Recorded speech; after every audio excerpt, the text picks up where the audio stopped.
Long-running global conspiracies are really unlikely. Yes, even your favorite one. A University of Oxford scientist has created a formula for just how unlikely they are.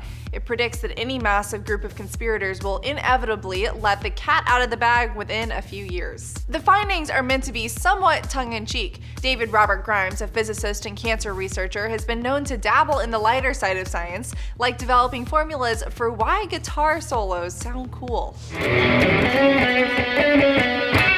But he's also a science writer and columnist who challenges conspiracy theories, especially when it comes to health. He tested his conspiracy formula by comparing it to the NSA's surveillance program and the Public Health Service's experiments on African American syphilis patients. Those conspiracies were blown open by whistleblowers, but the formula also relies on the fact that big groups are just bad at keeping secrets. Security experts love to remind us that the weakest link in any security system is the human one. The US government recently launched the Don't Be This Guy campaign, reminding the millions of Americans with security clearance not to get too chatty about their work on Facebook.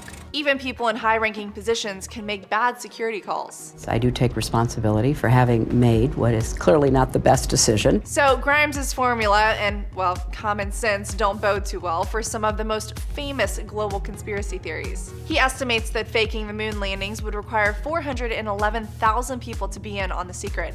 The best case scenario for a group that large is to keep the secret for 3.5 to 4 years. The formula also gives some helpful advice to any supervillains. You ever dance with the devil in the pale moonlight? If you want your plot to outlive you, limit the number of people who are in on it to around 100.